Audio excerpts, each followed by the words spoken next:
Okay, so we're going to talk a little bit about operating procedures.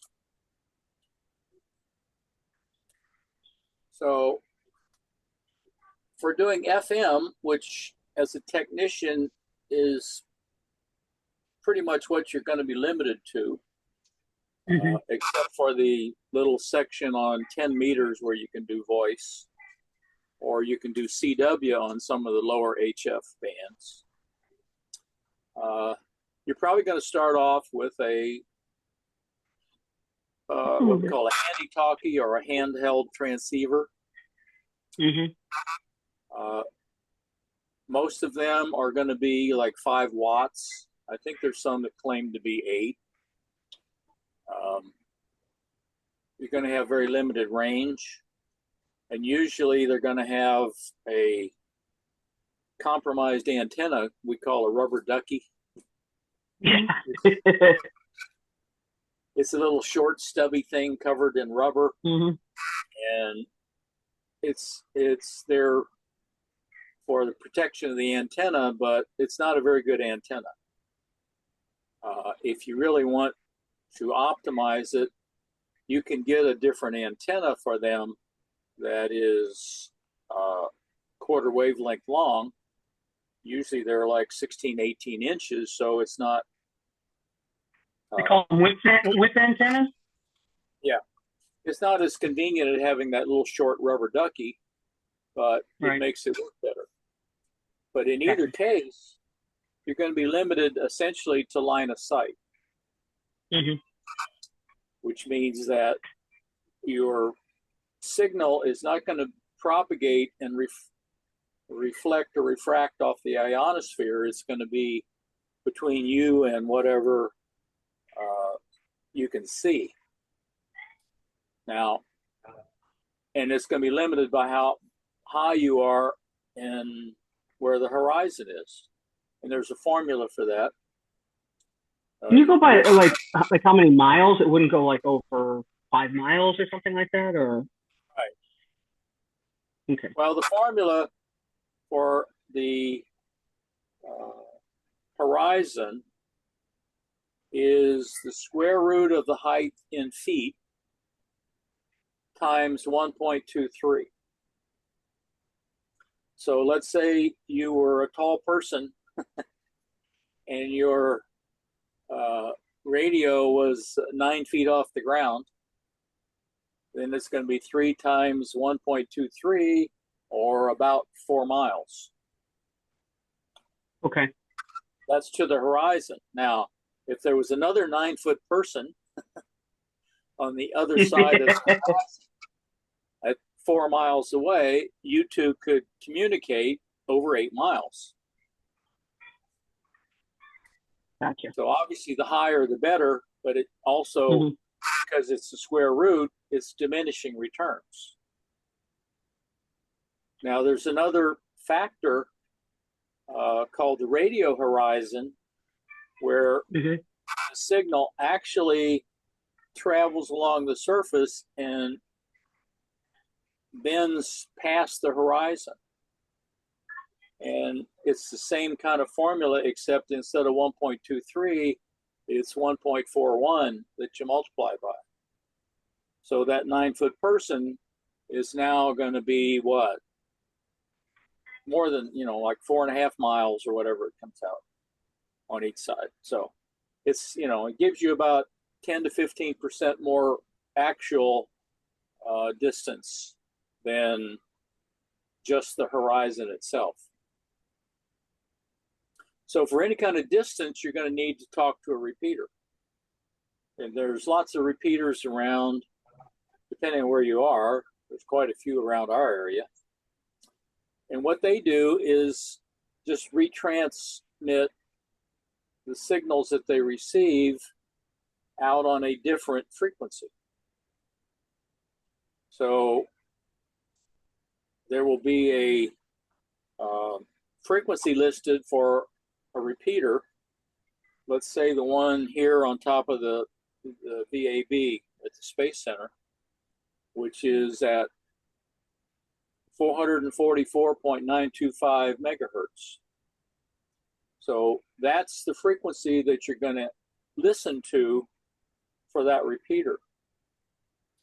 When you transmit to that repeater, you're going to be transmitting at 449.925 or 5 megahertz higher. That's the frequency that it's listening to.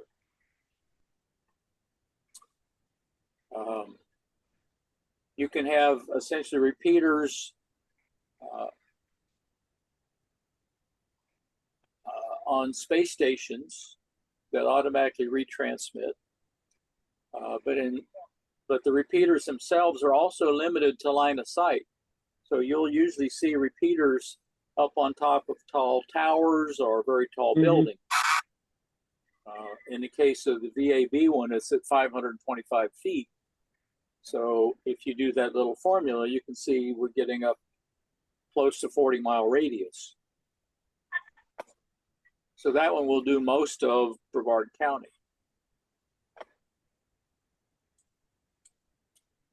So what type of amateur station simultaneously retransmits the signal of another amateur station on a different channel or channels? Charlie.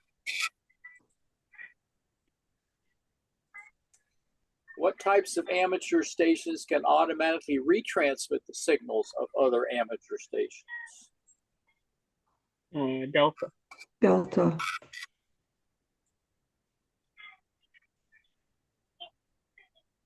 And a space station is just defined as a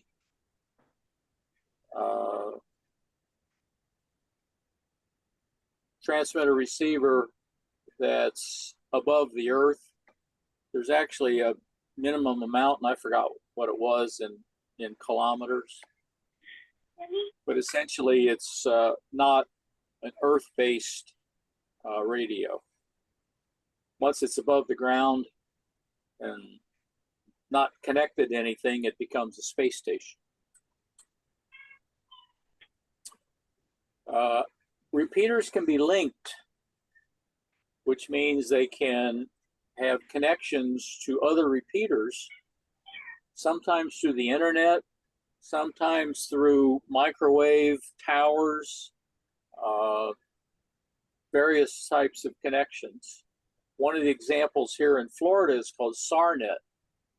It's the Southern Area Repeater Network, and there are repeaters around the entire state, all the way up to the Georgia border, that are all connected together.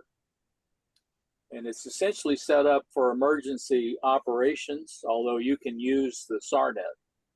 So wherever you are, you're probably close enough to a repeater that is connected to SARNet, which means you can talk to essentially anybody in the state, assuming they were on the air and talking to SARNet. Like I said, it's usually via the internet, but there are other interconnections possible. There are also some digital modes for digital voice called DMR, D-Star, and Fusion. DMR is an open source one that is supported by most of the Chinese-built radios. It was actually developed quite a while ago by Motorola, and it's adopted in a lot of the Chinese radios. They're a little more expensive if they support DMR, upwards in the $100 and up. D-Star is the similar digital voice supported by ICOM and Kenwood. And Fusion is another one that is supported by Yaesu. And those three are really the biggest manufacturers of essentially Japanese radios, where all the others that you're going to see are made in China and are going to support DMR if they support a digital voice mode. But all of these will be a repeater that's connected to the internet through what we call a gateway, which allows you to get to other repeaters all over the world. So with the digital voice, you can connect to somebody in South Korea, for instance, or Australia.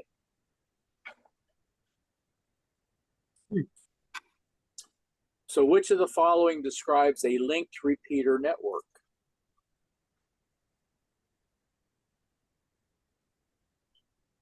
Alpha? Alpha. Alpha, yeah. In order to communicate with a repeater, you have to program your radio, handy-talkie or base station, so that you have to set that transmitter offset that I talked about on whether or not, because it can be a plus or a minus. So if you're in the VHF range, it's going to be plus or minus 600 kilohertz. And if you're in the UHF range, it's going to be plus or minus 5 megahertz. And it usually shows up on the display on your radio as a thing called DUP, D-U-P, with a plus or a minus. So since you know the band you're operating on, whether you're doing VHF or UHF, it's really telling you whether it's a plus or minus 600 or a plus or minus 5 megahertz. And we call that the offset frequency. That's one of the things that you have to have programmed in order to be able to communicate with the repeater.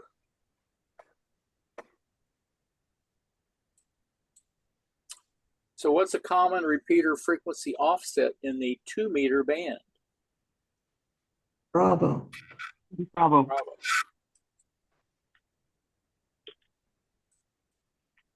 What's a common repeater frequency in the 70-centimeter band? Alpha.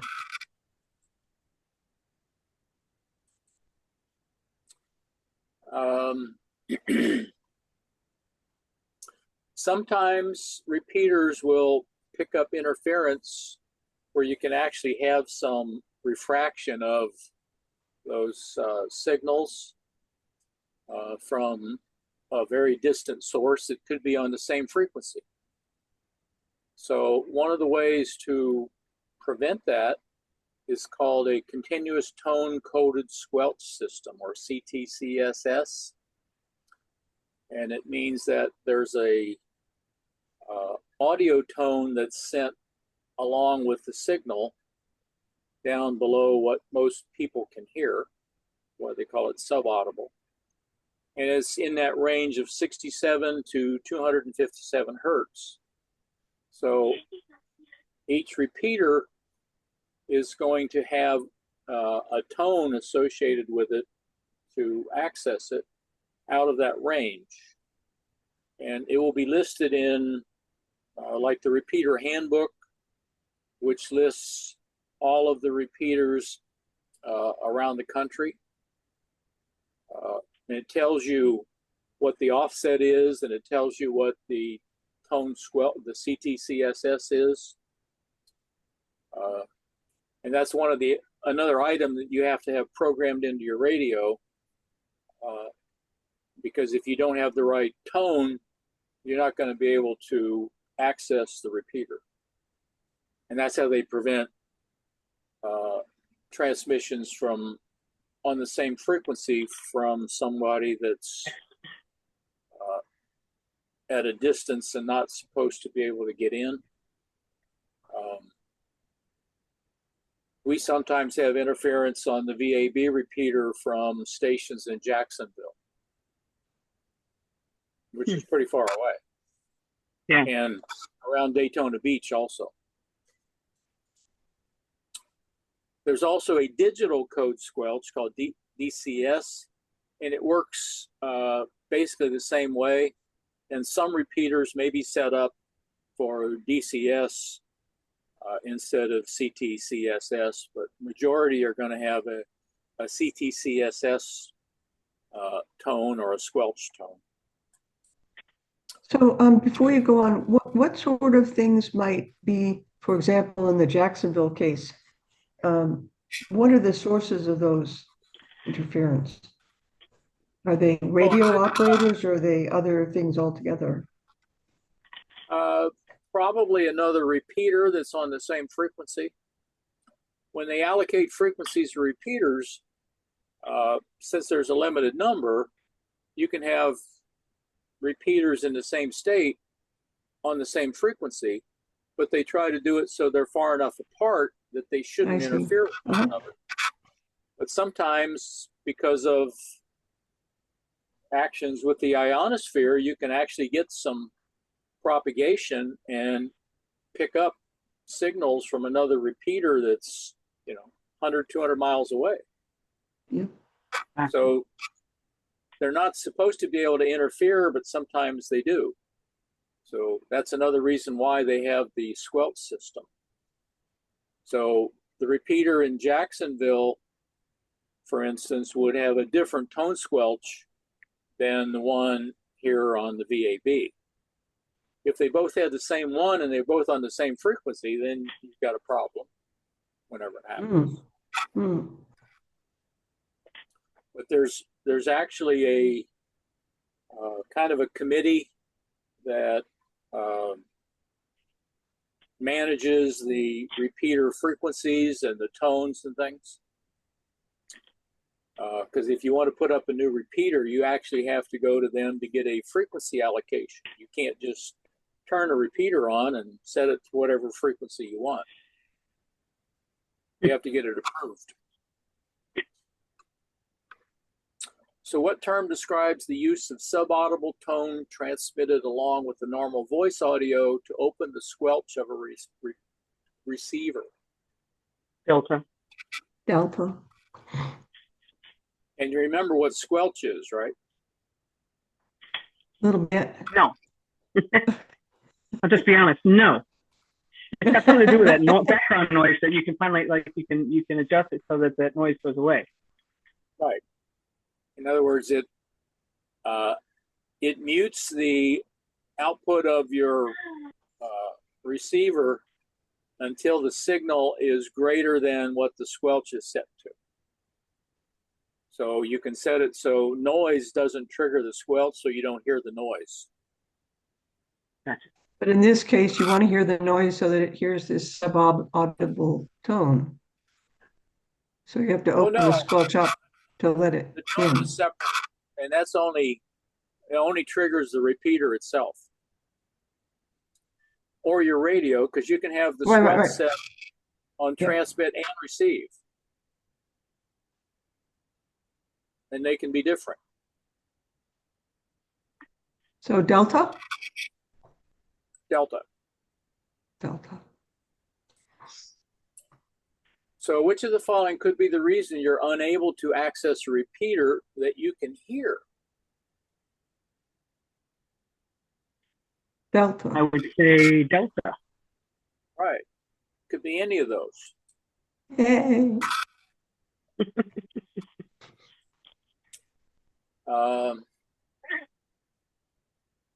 There's some troubleshooting things you can do if you're not able to communicate. And sometimes there's a thing called reverse function, which allows you to actually listen to the input frequency of the repeater to see if your signal is actually on that frequency. Sometimes the problem is it's very distorted audio. And one of the main reasons for that is you're talking either too loud or too close into the microphone. A lot of people will put the microphone right in front of their face and talk loud into it. And that overdrives the system and causes a lot of distortion. You should hold the microphone a few inches away and talk across it, not into it.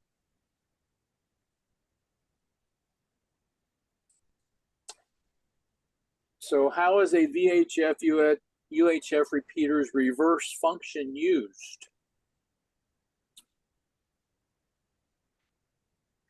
Charlie, Charlie, yeah.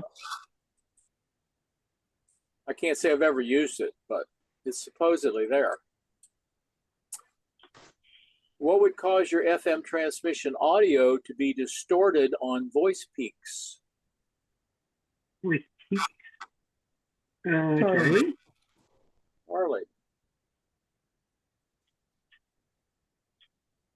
Okay, so how do we make a repeater contact? Well, you normally start off by giving your call sign and then say monitoring or listening, like this is W3RDL monitoring. You might actually do it phonetically where you'd say this is Whiskey 3 Romeo Delta Lima monitoring or listening. And that tells people if they're monitoring that frequency that you're basically like sending a CQ saying you're listening for somebody to come back and talk to you. If you want to make a directed call, like to a particular person, you would give their call sign followed by your call sign. So you might say Whiskey Alpha 4 Echo Charlie Tango, this is Whiskey 3 Romeo Delta Lima. And if Whiskey Alpha 4 Echo Charlie Tango is listening, they may come back. And they would give their call sign followed by your call sign. And then you would chat for a while, remembering to give your call sign at least every 10 minutes and at the end, which we'll talk more about later when we talk about rules and regulations. So what's an appropriate way to call another station on a repeater if you know the other station's call sign? Bravo. Bravo. All right. Break is one of those CB things. Mm-hmm. And we don't do CQ on FM repeaters. We do CQ when we're on HF and doing like single sideband voice. What's CQ? CQ is a shorthand code that stands for calling anybody. Oh, okay.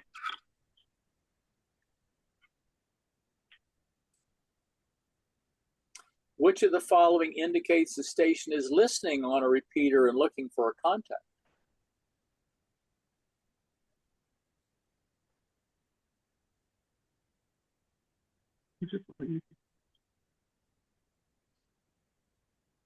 Bravo.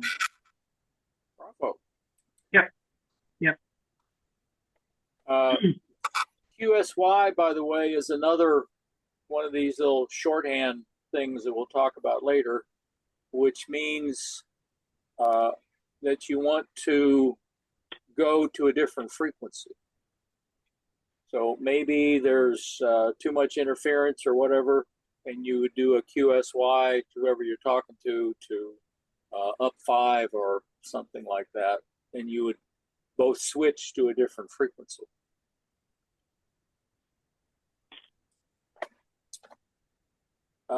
Let's see. There's a thing called FM simplex, which is different than using a repeater. In the case of simplex, you're talking directly to another station without going through a repeater. So you're going to be limited to your distance we talked about earlier. You know, it's going to be short distances of in the miles, not tens of miles.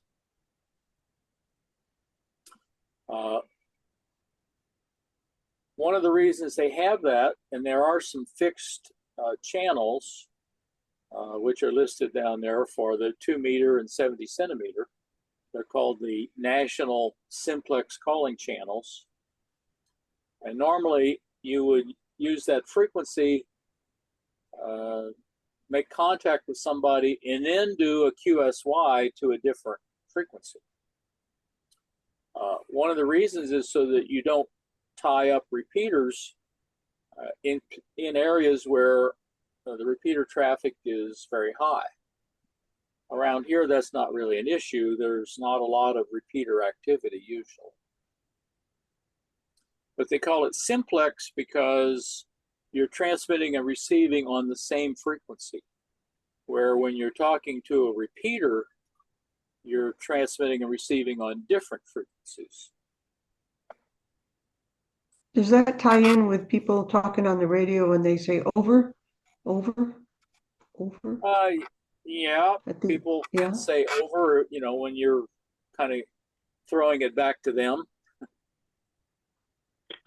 But that's not limited to simplex.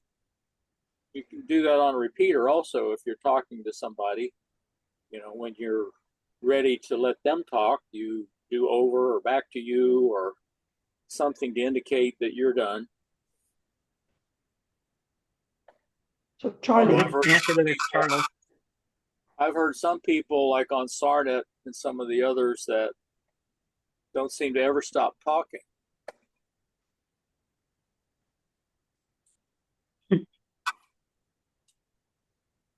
You got that one, right? Mm-hmm. Why are simplex channels designated in the VHF, UHF band plans?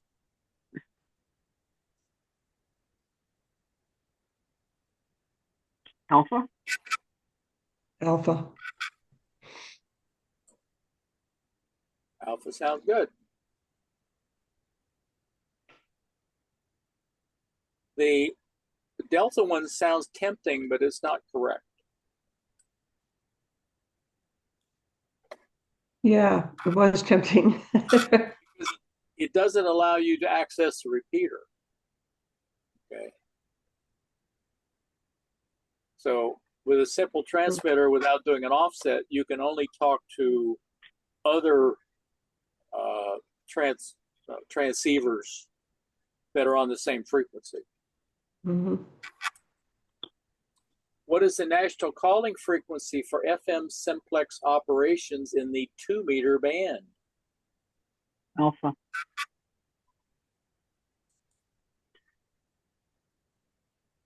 I bet you can guess what the next question is. Oh yeah, that's probably going to be. It's not there. Told you. I was ready for it. Fortunately, you only have to remember one of them. I don't want to hear another one of those sides. Okay, so we talked about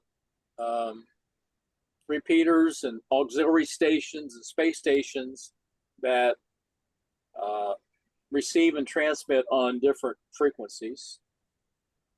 They can be linked together for extended range. Not necessarily the space stations, but the ground repeaters. What the offsets are for VHF and UHF. Why you use the tone squelch system. Things you can do if you can't connect. Things that check, I should say, because you're probably doing at least one of those wrong. It only takes one and it won't work.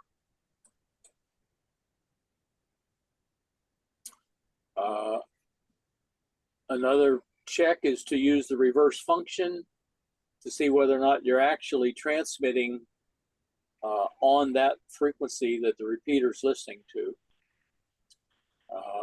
Make sure that you're not talking too loud directly into the microphone, because it's going to cause a lot of over deviation and really distortion of your voice, and in most cases people can't understand it.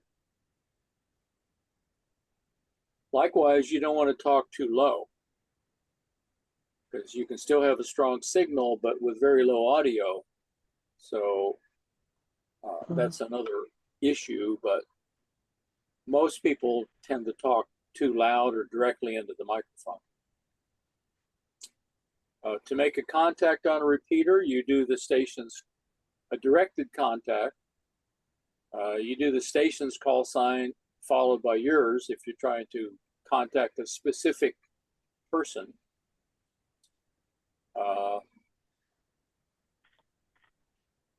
If you're just listening or monitoring, you say your call sign and say monitoring or listening. And basically you're saying, I'm looking for somebody to come back to me. I don't care who it is.